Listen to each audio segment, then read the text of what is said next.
안녕하십니까. 진실과 팩트 소식을 논리 정연하게 뉴스 소식을 전해드리는 보수정치 퇴근TV입니다. 오늘도 우리 자유민주주의를 수호하며 우리 보수의 미래, 정말 우리나라가 올바른 길을 가고 있는지 오늘도 우리 퇴근TV 가족분들과 함께 살펴보도록 하겠습니다. 지속적으로 특검팀은 무차별한 압수수색을 이어가고 있는 가운데 오늘도 역시나 조은석 특검팀이 다시 한번 국민의힘 원내대표실과 행정국을 압수수색하려는 그러한 시도한 사건을 좀 다뤄보려고 하는데요. 이에 따라 제가 뒤에서도 말씀을 드리겠지만 장동혁 국민의힘 대표는 긴급최고위원회에서 그러니까 오늘 9월 3일을 기점으로 내란 정당몰이 종식일을 선포했습니다. 그러니까 강력하게 싸울 수 있는 자세. 당대표 되기 전에 그 말을 지키려고 지금 어떻게 보면 장동혁 대표가 열심히 싸워주고 있다라는 말씀을 드릴 수가 있겠고, 저는 사실 이러한 장면을 보면서 우리 퇴근TV 가족분들 미국의 사례가 떠올랐습니다. 바로 트럼프 전 대통령을 겨냥했던 잭 스미스 특검팀 좀 말씀을 드릴 수가 있는데, 지금 이제 한미 정상회담 좀 시간이 지나긴 했지만 좌측에 이재명 그리고 우측에는 트럼프 대통령을 볼 수가 있는데, 여기서 이제 트럼프 대통령이 우스갯소리로 잭 스미스 무차별적으로 트럼프 대통령을 특검팀에서 압박을 가했던 그러한 사례가 있었는데, 그러한 것을 우리 한국에도 일어나고 있는 거 아니냐, 그렇게 비유를 하는 모습을 보실 수가 있었습니다. 어떻게 보면 트럼프는 이들을 정치적인 편향에 찌든 민주당의 꼭두각시라고 규탄을 했었는데, 지금 우리나라 상황 역시 다르지 않아 보입니다. 조은석 특검팀이 한국판 잭 스미스처럼 움직이고 있다라는 평가가 나오고 있는 것이죠. 그러면 오늘 무슨 일이 일어났는지, 정말 충격적인 일이 발생했고, 그 발생 시점부터 장동혁 대표가 폭탄 발언을 했는데, 우리 퇴근TV 가족분들과 현재 상황과 그에 따른 저의 생각에 대해서 좀 말씀을 드리도록 하겠습니다. 참고로 우리 퇴근TV 가족분들, 제가 이제 이렇게 논평을 하면 저와 이제 생각이 다를 수도 있지 않습니까? 사람마다 생각의 차이가 있기 때문에, 그러면 가볍게 댓글로 가끔 이제 욕을 쓰시는 분들도 계시는데, 그러기보다는 의견을 주시면 제가 또 공부가 되지 않겠습니까? 그래서 가르침을 주시면 감사하다는 말씀을 좀 드리고 싶습니다. 그리고 가끔 이재명한테 이제 화나가지고 욕 쓰시잖아요. 그런 분들도 계시는데, 근데 그런 게 다 필터가 돼서 이제 글이 안 올라가집니다. 그래서 그런 부분 좀 참고해 주시면 좋을 것 같고요. 그래서 오늘 정말 중요한 소식을 전해드리기 앞서 구독, 좋아요, 알람 설정 한 번씩 부탁드리겠습니다. 그래서 오늘 이제 조은석 특검팀은 9월 3일 이제 국민의힘, 지금 화면에 보시다시피 국민의힘 원내대표실이라고 써여 있죠. 그리고 그 밑에 김은혜 의원, 송원석 원내대표, 유상범 의원, 이렇게 사진에 이제 포착된 모습을 볼 수가 있는데, 일단 이제 조은석 특검팀은 이 행정국에 대한 압수수색 영장을 재집행하려 시도했습니다. 그러니까 전날에도 같은 시도를 했지만 야당 의원들의 강력한 저지로 무산된 바 있습니다. 그러면 특검팀이 왜 이 압수수색을 하고 있느냐? 그러니까 지난 12월 3일 계엄 해제 표결 과정에서 추경호 전 원내대표가 회의 장소를 여러 차례 바꿔 다른 의원들의 참여를 막았다라는 무슨 그런 의혹으로 압수수색을 들어가고 있는데, 그러니까 윤석열 전 대통령 측의 요청을 받고 그렇게 했다는 게 수사의 골자입니다. 이를 위해 특검은 이제 추경호 전 원내대표의 자택, 사무실, 차량까지 압수수색을 했고요. 일부 의원실과 당 사무처 직원들의 휴대전화도 수사 대상에 포함시켰습니다. 완전히 어떻게 보면 지금 국민의힘 정당을 해산시키기 위한 발판을 계단식으로 지금 만들어가고 있는 그런 스탠스를 보여주고 있는데, 하지만 야당은 강력히 반발했습니다. 국회는 헌법상 가급 방호시설이기 때문에 국회의장의 허가 없이 함부로 진입할 수 없다는 점, 또 압수 대상 기간이 지나치게 길고 광범위하다라는 점을 문제 삼았습니다.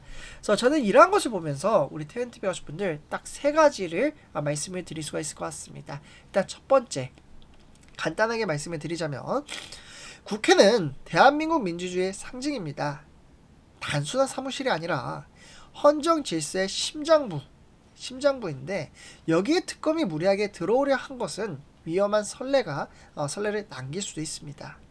그리고 두 번째, 표결 장소 변경을 두고 계엄 해제 방해라고 거창한 제목을 붙인 건 과장된 정치적 해석에 가깝습니다. 정치 과정에 혼란을 곧 내란과 연결하는 건 무리가 있다는 것이죠.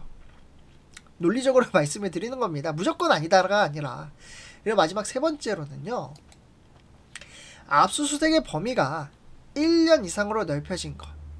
필요한 증거를 찾겠다라는 것보다는 뭔가 털어서 계속해서 압수수색을 해서 뭔가라도 나오길 바라는 정치적 수사라는 의심을 살 수밖에 없습니다.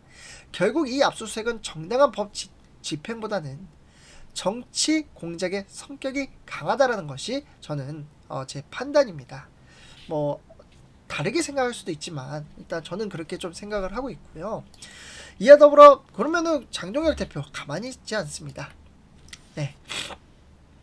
제가 감기를 걸려가지고 죄송합니다. 좀 목소리가 좀 잘 안 나오는데 네, 그래서 일단 이제 화면을 보시다시피 장동혁 대표 9월 3일 내랑 정당 몰이 종식일 선포를 합니다. 그러면서 아까 조은석 특검 잠 못 들 것이다 이렇게 이야기를 하는데 장동혁 대표는 특검을 향해 법의 탈을 쓴 정치 깡패들의 저질 폭력이라고 강하게 규탄했습니다. 이에 따라 국민의힘 당사와 원내대표실은 각각 500만원 당원의 심장과 원내 전략의 심장부인데 이곳에 대한 압수수색 시도는 민주당 정권의 독재적 공작이라고 비판을 했습니다. 또한 이번 사건이야말로 민주당의 내란 정당몰이가 빈 껍데기에 불과하다는 사실을 증명했다라고 주장했습니다. 지난해 12월 3일 몇 시간 동안의 일을 밝히겠다라며 먼지까지 털겠다라는 이란 특검의 태도가 결국 자신들의 정치적 목적만 드러내는 자백문이라는 겁니다. 마지막으로 장동혁 대표는 조은석 특검을 향해 이렇게 말을 합니다. 2025년 가을은 조은석의 잠 못 이루는 밤이 계속될 것이다. 상당히 무서운 경고죠. 네. 장동혁 대표의 발언은 단순한 감정적인 반발이 아니라고 봅니다. 오히려 민주당과 특검의 정치 공작에 맞서서 정당한 저항이자 보수 진영이 보여줘야 할 지도자의 결단이었습니다. 간단하게 말씀을 드릴까요? 네, 세 가지로 나눠서 말씀을 드리자면 일단 첫째로는 정치 공작 앞에서 침묵하는 건 항복과는 다름없습니다. 그러니까 장동혁 대표의 단호한 발언은 보수의 기세를 지켜낸 행동이라고 생각을 합니다. 그리고 두 번째, 특검의 무리한 압수수색이 오히려 내란 프레임의 허구성을 드러냈다는 점을 정확히 짚었습니다. 그리고 마지막 세 번째로는 청년 세대가 정치에 대한 불신을 느끼는 상황에서 이러한 단호한 지도자의 태도는 희망을 줄 수 있습니다. 저는 이러한 발언이 단순한 정치적 수사가 아니라 보수 진영의 결집과 국민의 이러한 눈을 일깨울 수 있는 중요한 계기가 될 수 있다고 생각합니다. 그 시발점이 됐다라고 볼 수가 있겠죠. 그래서 우리 태근TV 가족분들 결국 이러한 이제 스탠스에 따라서 어떻게 보면 조은석 특검팀은 계속해서 원내대표 압수수색 시도와 이에 대한 장동혁 대표의 강력한 반발을 하고 있음에도 불구하고 이번 사건은 단순히 한 당의 문제가 아니라 대한민국 민주주의와 청년 세대의 미래가 걸린 중대한 사안입니다. 미국의 잭 스미스 특검이 트럼프를 겨냥했던 것처럼 한국에서도 조은석 특검이 윤석열 전 대통령과 국민의힘을 겨냥하고 있다는 비판이 나오고 있습니다. 정치는 권력을 위한 것이 아니라 국민을 위한 것이어야 합니다. 오늘 영상을 통해 저와 같은 문제의식을 함께 느끼셨다면 우리 태근TV 가족분들 영상이 널리 퍼질 수 있도록 구독, 좋아요, 알람 설정 부탁드리겠습니다. 그리고 댓글로 제가 의견이 틀렸다면 단호하게 간결하게 의견을 남겨주시면 감사하겠습니다. 그래서 오늘 이번 영상 마치도록 하고요. 감사합니다.